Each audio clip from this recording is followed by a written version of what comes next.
जय मसीह गेट्समन airport church परिवार साथै आदरणीय दर्शकवृन्द, आज मैले आशिष सम्झनुहोस् भन्ने विषयमा वचन लिएर आएको छु र व्यवस्थाको पुस्तक 7 अध्यायको 17 र 18 पद पढेर आजको वचनको थालनी गर्न म गइरहेको छु। पवित्र बाइबलमा यस प्रकारले लेखिएको छ, यी जाति हामी भन्दा बलिया छन्, हामी कसरी यिनीहरूलाई निकाल्न सकौँला भनी तिमीहरूले आफ्नो मनमा सम्झौला। तर उनीहरूसँग नडराओ, परमप्रभु तिमीहरूका परमेश्वरले फारो र सारा मिश्रलाई के गर्नुभयो त्यसको स्मरण गर।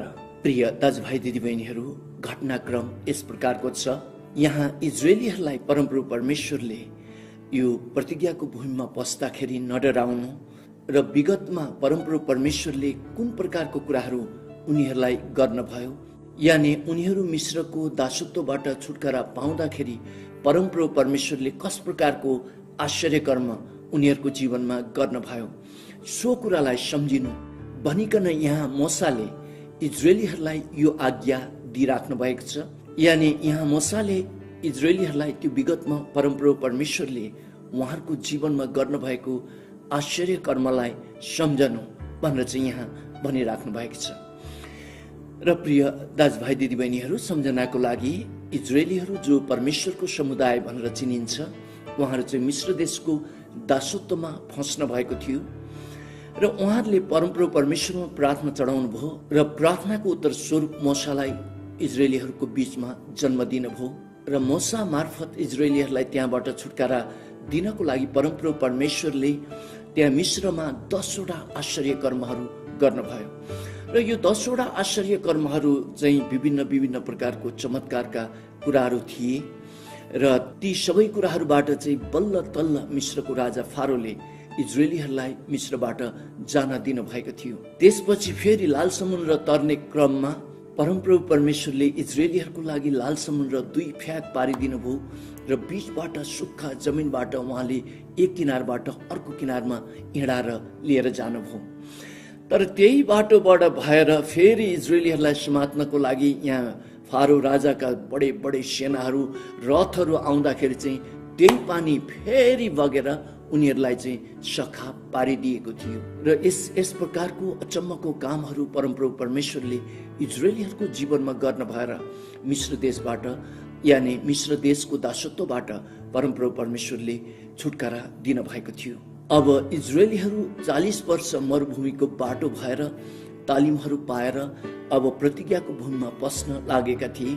अब चाहिँ यर्दन नदी तर्न आँट्नु भएको थियो र यर्दन नदी तर्नभन्दा अगाडि यहाँ मूसाले इजरायलीहरूलाई यो प्रकारले उपदेश दिनुहुन्छ, तिमीहरूको जीवनमा परमप्रभु परमेश्वरले कुन प्रकारको आश्चर्य कर्म पहिला मिश्रमा गर्नुभएको छ, बाटोमा गर्नुभएको छ, लाल समुद्र 2 फ्याक बनाउनु भएको छ देखि लिएर खाने पिने वस्तुहरूमा पनि आश्चर्य कर्महरू गर्दै ल्याउनु भएको छ। यी सबै कुराहरूलाई तिमीहरूले सम्झ र तिमीहरू जो प्रतिज्ञाको भूमिमा पस्दछौ त्यस समय त्यहाँ डरलाग्दो मान्छेहरू, एकदमै आतंक ल्याउने खालको देशहरू, मान्छेहरू देख्लाउ र तिमीहरू डराउलाउ, तर तिमीहरू त्यो कुरामा नडराउनु। तर तिमीहरूको जीवनमा परमप्रभु परमेश्वरले विगतमा के कुरा गर्नुभयो, कस प्रकारको आश्चर्य कर्म गर्नुभयो, ती कुराहरू चाहिँ तिमीहरूले स्मरण गर भनिकन यहाँ मूसाले परमप्रभुको वचनबाट इजरायलीहरूलाई सान्त्वना यानि साहस दिइराख्नु भएको छ। प्रिय दाजुभाइ दिदीबहिनीहरू, यही कुरा पवित्र बाइबलमा लेखिनुको कारण चाहिँ यस्तै प्रकारको अवस्था भएर हामी धरतीमा जान पर्दछ र ख्रीष्ट येशूलाई विश्वास गरेका मानिसहरू चाहिँ अहिलेको नयाँ करारको इजरायलीहरू हुन्। तपाईँ जो अहिले जीवन लिएर गइराख्नु भएको छ, यस अवस्थामा तपाईँले विभिन्न प्रकारको आतंकित कुराहरू देख्न सक्नुहुन्छ र तपाईँले विभिन्न प्रकारको ठुल्ठुलो डरलाग्दो आतंकका कुराहरू तपाईँले सामना गर्नुपर्ने हुँदछ। तर पवित्र बाइबलले यो स्पष्ट तपाईँलाई बताएको हो कि इजरायलीहरूले जसरी उनीहरूको पुरानो जीवनमा परमप्रभु परमेश्वरले गर्नुभएको शक्तिशाली कामहरू सम्झेर अहिलेको अवस्थामा नडराइकन उनीहरू खडा होस्, यानि प्रतिज्ञाको भूमिमा उनीहरू त्यो विजयमा जाओस् भनेर चाहिँ परमप्रभु परमेश्वरले वचनबाट भनिराख्नु भए जस्तो नै यी वचनबाट तपाईँलाई पनि पवित्र आत्मा परमेश्वरले यो सम्झना गरिराख्नु भएको हो कि तपाईको जीवनमा प्रभुले गर्नुभएका विगतका दिनहरूलाई सम्झिनुहोस्, जहाँ तपाईको प्राणै झन्दै गएको थियो, जहाँ तपाईलाई एकदमै डरलाग्दो बिमारबाट प्रभुले छुटकारा दिनुभएको थियो, जहाँ तपाईलाई एकदमै ठुलो अभावले नेली नै आट्न सकेको अवस्थाहरू थियो, तर प्रभुले जुटाउनु भएको तपाईको जीवनमा प्रभुले गर्नुभएको कामको त्यो इतिहास तपाईले सम्झनुहोस्। त्यस्तै गरेर तपाईको जीवनमा जो ठुलो आपत्ति विपत्ति, एउटा एक्सिडेन्ट, जोखिम, यो प्रकारको अवस्था भएर तपाई जानुभयो, तर प्रभुको शक्तिशाली हातले तपाईलाई सुरक्षा दिएको थियो। ती सबै कुराहरू चाहिँ तपाईले सम्झिनुहोस्। ती कुराहरू चाहिँ तपाईको अहिले वर्तमान जीवन लिएर जाने इतिहास बनोस् र ती कुराहरू तपाईले सम्झन भएर अहिलेको जीवन तपाईले एक साहसी जीवन लिएर जानुहोस्, कारण प्रभु तपाईको साथमा हुनुहुन्छ। प्रभु येशूले तपाईलाई त्याग्न भएको छैन र प्रभु येशूले कुनै हालतमा तपाईलाई छोड्न भएको छैन र विगतका अवस्थामा जुन प्रकारले उहाँले तपाईलाई सुरक्षा दिनुभयो, चंगाई गर्नुभयो, जुटाउनु भयो, यानी खतरनाकबाट बचाउनु भयो, उहाँ परमेश्वरले त्यही प्रकारले अहिलेको जीवनमा पनि उहाँले तपाईलाई सुरक्षा दिनुहुनेछ र सबै प्रकारको सहायता तपाईलाई दिनुहुनेछ। र ती कुराहरूको स्मरण गर्नुहोस् भनिकन त्यो सम्झना गराउनको लागि पवित्र बाइबलमा इजरायलीहरूको इतिहास यहाँ लेखिएको हो। प्रिय दाजुभाइ दिदीबहिनीहरू, हाम्रो नेपाली भजन 304 मा जीवन अँध्यारोमा भएर जब जाँदछ, त्यस समय हामी जब हरेस खाँदछौँ र त्यस समय हामी जब आपत्ति विपत्तिमा परेर जाँदछौँ, त्यस घडी चाहिँ हामीले त्यो विगतमा प्रभुले गर्नुभएको आशिषको कुराहरूलाई सम्झनु पर्छ। अनिकन यो भजनले हामीलाई सम्झाउन कोसिस गरेको छ र आशिष गर्न छक्कै पर्नेछौ, प्रभुले तिमीलाई कति दिनुभयो भनेर पनि त्यहाँ लेखिएको छ। र प्रिय दाजुभाइ दिदीबहिनीहरू, यो चाहिँ प्रभुको इच्छा हो। उहाँले विगतमा जुन काम तपाईको जीवनमा गर्नुभयो, त्यो कामलाई चाहिँ हामीले स्मरण गर्नुपर्छ र जब त्यो कामलाई तपाईँ र मैले स्मरण गर्दछौँ, तब हामीमा फेरि साहस आउँछ, हाम्रो विश्वास फेरि खडा हुन सुरु गर्दछ। प्रिय दाजुभाइ दिदीबहिनीहरू, र मलाई एकपटकको घटना याद आउँदछ। म एउटा बडो विकट घटनाबाट भएर, आपत्ति विपत्तिबाट भएर गइरहेको थिएँ।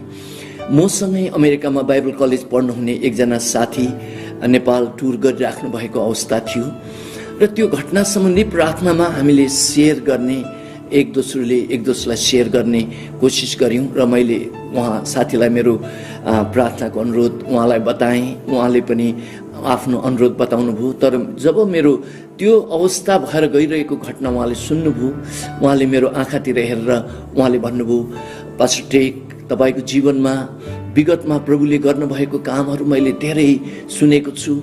आपत्ति विपत्तिबाट जोगाउनु भएको अवस्था पनि मैले सुनेको छु र तपाईँ एकपटक गोमन साँपको आम्ने सामने भएर गोमन साँपसँग तपाईँ जुधेर पनि जानुभयो। त्यस्तो अवस्थामा पनि कसरी प्रभुले तपाईँलाई बचाउनु भयो भनेर पनि त्यो पनि मैले तपाईँको किताबबाट पढेको छु।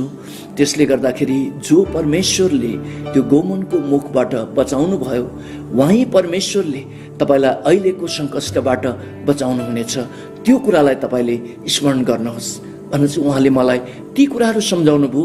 मलाई बडो त्यस समय ती कुराहरू सुन्दाखेरि म भित्र धेरै प्रेरणाहरू पनि जाग्यो। प्रिय दाजुभाइ दिदीबहिनीहरू, र पवित्र बाइबलले हामीलाई यो स्पष्ट गरेको छ, प्रभु येशूले जे कुराहरू हाम्रो विगतको दिनमा हामीलाई बचाउनको लागि, हामीलाई सुरक्षा दिनको लागि, हामीलाई जुटाउनको लागि र हाम्रो आपत्ति विपत्तिबाट उहाँले आफ्नो हत्केलाबाट हामीलाई बाहिर निकाल्नु भएको अवस्थालाई जब हामी सम्झँदछौँ, त्यस अवस्थामा दुष्ट आत्माले ल्याएको आतंकहरू, डरहरू चाहिँ तल तल भएर गएको हुँदछ। र यहाँ मूसाले इजरायलीहरूलाई यही भनिराख्नु भएको छ, तिमीहरू आतंकित नहो, नडराओ, तिमीहरूले परमेश्वरको हात मिश्रमा देखेका छौ, तिमीहरूले परमेश्वरको हात लाल समुद्र तर्दाखेरि देखेका छौ, तिमीहरूले परमेश्वरको हात यो मरुभूमिमा भएर जाँदा तिमीहरूले देखेका छौ। वहीँ परमेश्वरले तिमीहरूलाई प्रतिज्ञाको भूमिमा पनि बचाउनु हुनेछ, वास्ता गर्नुहुनेछ, सुरक्षा दिनुहुनेछ र तिमीहरू आतंकित नहो भनिकन यहाँ मूसाले व्यवस्थाको पुस्तक 7 अध्यायको यस खण्डमा इजरायलीहरूलाई भन्दै गर्नुभएको हो। प्रिय दाजुभाइ दिदीबहिनीहरू, मैले यही घटनासँग मिल्ने एउटा गवाई एकजना परमेश्वरको दासको सुनेको थिएँ। उहाँको घर धनकुटातिर रहेछ र यो चाहिँ धेरै वर्ष अगाडिको करिब पञ्चायतकालको समयको कुराहरू रहेछ। र उहाँको साथी जापानको टोकियोमा गएर काम गरिराख्नु भएको रहेछ र उहाँले पनि साथीलाई भन्नुभएछ कि म पनि जापानमा आएर काम गर्न चाहन्छु भनेर चाहिँ उहाँले भन्नुभएको रहेछ। र त्यस समय उहाँहरूको गाउँमा फोनहरू रहन्छ। अब मोबाइलको सेवा त धेरै पछाडिदेखि मात्रै सुरु भएको हो। त्यसले गर्दाखेरि उहाँहरूको कम्युनिकेसन यानि सञ्चारको विषय चाहिँ पत्र मात्रै रहेछ। उहाँको साथीले निमन्त्रणा पत्र पठाउनु भएछ र पत्रमा उहाँको ठेगाना पनि दिनुभएछ र यी सबै कुराहरू भएछ। त्यो समय चाहिँ उहाँले भर्खरै प्रभु येशूलाई मुक्तिदाता भनेर चाहिँ चिन्नु भएको रहेछ र प्रभु येशूमा आउनु भएको रहेछ। यहाँ धनकुटाको मेरो साथी चाहिँ र त्यस अवस्थामा उहाँ काठमाडौँ आउनु भएछ, भिजा बनाउनु भएछ र काठमाडौँबाट टोकियो उड्नु भएछ, जापानको राजधानी। र उहाँ टोकियोमा पुग्नु भएपछि ट्याक्सी लिएर चाहिँ उहाँले त्यो ठेगाना ट्याक्सी ड्राइभरलाई देखाउनु भएछ र त्यही ठेगाना अनुसार त्यो ठाउँ खोज्दै खोज्दै गएको त साथी त त्यहाँबाट सरेको 1.5 महिना भइसकेको रहेछ। अब पहिला पत्र आइपुग्नु पनि टाइम लाग्थ्यो, पत्र पुग्नु पनि टाइम लाग्थ्यो। अनि जब उहाँले त्यो कुराहरू थाहा पाउनुभयो, अब अहिले जापानको टोकियो सहरमा 1 करोड भन्दा पनि ज्यादा मानिसहरूको बसोबास छ। अब त्यत्रो ठुलो सहरमा उहाँ कहाँ सर्नुभयो उहाँलाई कुनै थाहै भएन। उहाँलाई बडो दुःख मनमा लागेछ। उहाँ त्यो ठाउँमा ट्याक्सी छोडिसक्नु भएको रहेछ र त्यहाँबाट केही टाढो हिँडेर जानु भएछ र त्यहाँ एउटा पार्क जस्तो रहेछ। पार्कमा चाहिँ एउटा सानो खोला जस्तो यानि त्यो खरे जस्तो बनाएको रहेछ, पानीहरू चलिरहेको रहेछ। त्यहीँ नै त्यो पार्कको खरेमा उहाँ गएर बस्नु भएर रुनु पनि भएछ प्रभुको अगाडि र भन्नुभएछ, प्रभु मैले पहाडको जग्गा जमिन सबै नै यसरी ब्याजको पैसामा लगाएर हिँडेको मान्छे हुँ। यहाँ आउँदाखेरि साथी मैले भेटाइनँ र मैले अब एकैचोटि मेरो जिजु बाजेबाट सबै आएको सरसम्पत्ति पनि सकेँ, म पनि खत्तम भएँ भनेर चाहिँ उहाँ रुनु सुरु गर्नु भएछ।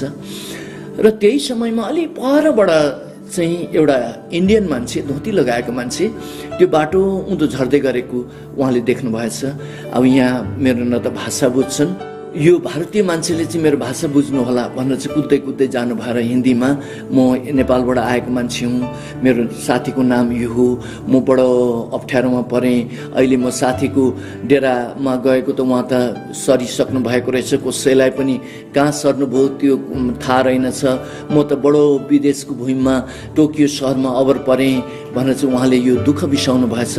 त्यतिखेर उहाँलाई बडो मैले दुःख पाएँ भनेर चाहिँ दुःख बिसाउनु भएछ र मैले परमेश्वरलाई यही प्रार्थना गरेको छु कि मेरो परमेश्वरले चाहिँ मेरो साथी भेटाइदिउन् भनेर चाहिँ उहाँले त्यसरी भन्नुहुँदाखेरि त त्यो इन्डियन मान्छेले उहाँलाई राम्रो अनुहारमा हेरेर हिन्दीमा भन्नुभयो अरे, तपाईँको परमेश्वरले आज मलाई रेलमा 2 स्टेसन सुताइदिनु भएछ। म 2 स्टेसन उता ओर्लिनु पर्ने मान्छे, म रेलमा सुतेछु र 2 स्टेसन यता आइसकेपछि मैले थाहा गरेँ कि म त मेरो ओर्लिने ठाउँ काटिसकेँ भनेर। तपाईँको साथी त मसँगै एउटै फ्याक्ट्रीमा काम गर्नुहुन्छ, लु हिँड्नुहोस्, म यहाँ यो पार्क काटेर गएर अर्को रेल समातेर 2 स्टेसन गएर अनि चाहिँ म काम गर्ने ठाउँमा र तपाईँको साथी काम गर्ने ठाउँमा त्यो फ्याक्ट्रीमा म जाँदैछु। यो चाहिँ तपाईँको परमेश्वरले नै यो प्रकारले सुताइदिएको हुनुपर्छ मलाई आज भनेर चाहिँ भन्नुभएछ। नभन्दै त्यो भारतीय साथीले उहाँलाई लिएर गएर साथीसँग भेट गराइदिनु भएछ र टोकियो सहरमा 4-5 वर्ष काम गर्नु भएर उहाँ नेपाल फर्किनु भयो र उहाँले मलाई भन्दै हुनुहुन्थ्यो, अब प्रभुले मेरो जीवनमा यस्तो अचम्मको काम गर्नुभएको छ, अब म केदेखि डराउन सक्छु, किनकि प्रभु त मेरो साथमा हुनुहुँदो रहेछ। म जहाँ जाउँ जुनसुकै आपत्तिमा म किन परौँ, तर उहाँ त मेरो साथमा हुनुहुँदो रहेछ भनिकन उहाँले टोकियोमा जुन आश्चर्यकर्म मेरो जीवनमा गर्नुभयो, त्यो कुरालाई जब जब म सम्झिँदछु मलाई जिन्दगीमा कुनै पनि सन्तापहरूले मलाई समात्न सक्दैन, कारण प्रभुले मेरो जीवनमा अचम्मको कुरा गर्नु भएर मेरो साथीसँग भेट गराइदिनु भएर मेरो सारा समस्यालाई हल गराइदिनु भयो भनिकन उहाँले भनिराख्नु भएको थियो। र प्रिय दाजुभाइ दिदीबहिनीहरू, उहाँ परमेश्वर येशू मसीह तपाईको परमेश्वर हुनुभएको छ, तपाईको पिता हुनुभएको छ। र तपाईको विगत जीवनमा जुन जुन आश्चर्य कर्म गरेर तपाईलाई आपत्ति विपत्तिबाट छुटाउनु भएको छ, यो वर्तमान समयमा र भविष्यमा पनि तपाईमा त्यही सहायताको हातहरू आउनेछ। तपाई नडराउनुहोस् र विगतमा प्रभुले गर्नुभएको तपाईको जीवनको ती आश्चर्य कर्महरूलाई चाहिँ तपाईले स्मरण गर्नुहोस्। र यति भन्दै म टेक दाहाल आजको वचनबाट बिदा हुन्छु। जय मसीह।